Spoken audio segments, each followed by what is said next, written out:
अभाव करून सर्वांचा गगन पाही. Now see, here has come gagana, space. So the first step is the Sthulakash. Take the position of the Sthulakash when living in the waking experiences. Three components of our life: field of experience, experience of the field, and the experiencer. Three of them. So we have to conquer all the three. First, the field of experience, the gross world. The gross world is transcended, conquered by taking the position of the gross space. And it is so simple. Gross space doesn't oppose anything, doesn't react to anything, supports everything, but doesn't get influenced by anything. This is our natural state, my dear friends.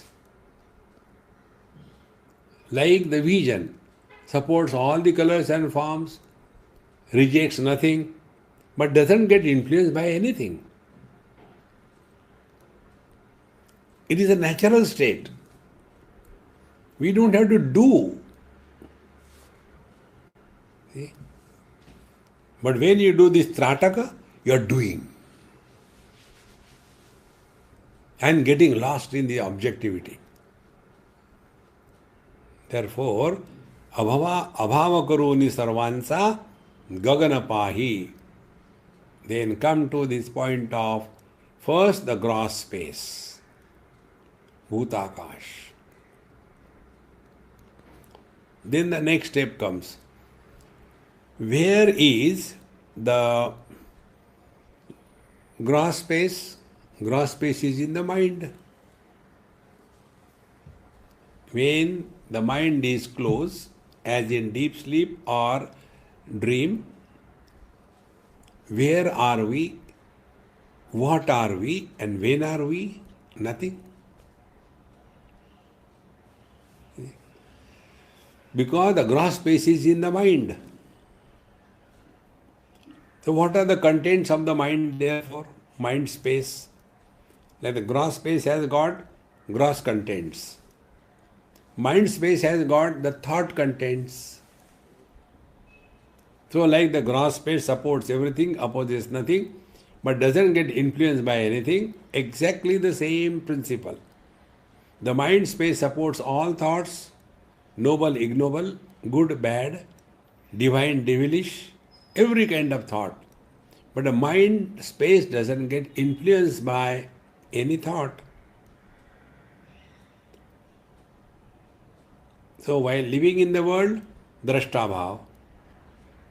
While on the seat of meditation, you are playing with the mind, there sakshi bhav.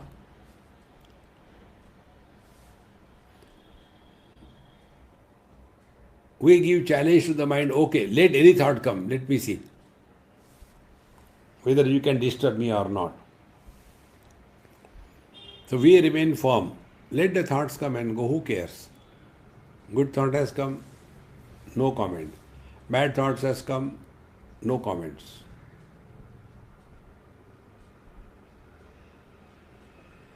But we are not gone to sleep.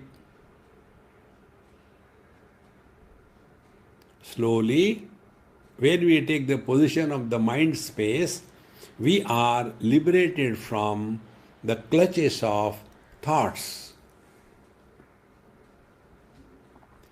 You don't have to struggle. Chitta vritti nirodha, vrittaya panchataya, pentaya.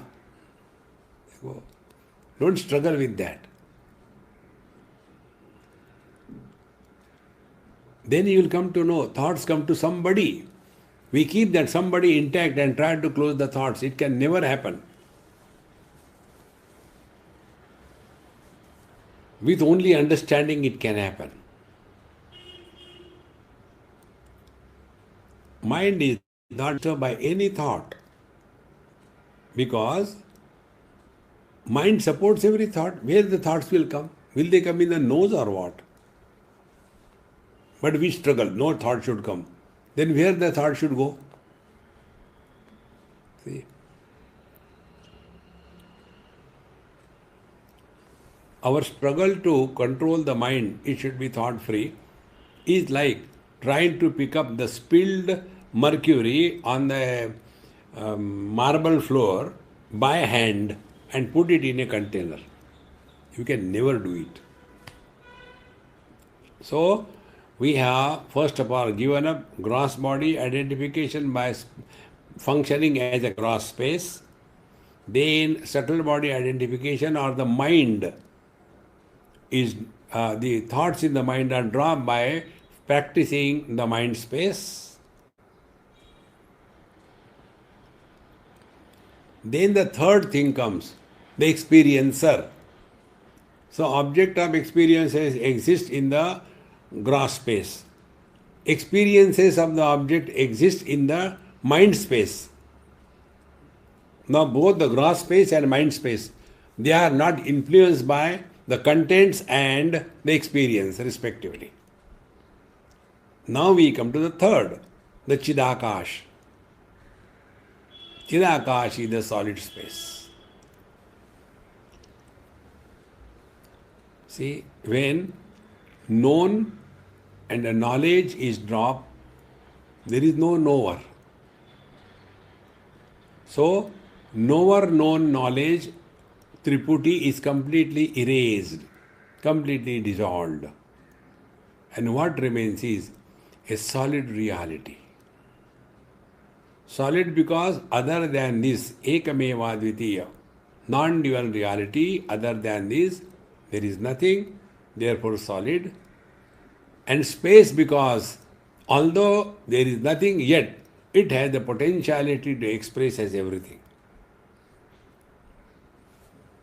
Like the gold is a solid space for all the ornaments. Ocean is a solid space for all the waves. See? And water is a solid space for the ocean and the waves. They are unmanifest in the water. In the same manner, this whole universe is in me. Mai eva sakalam jatam, mai sarvam pratishtitam, mai sarvam layam yati, tad brahma dvayam asmyaham.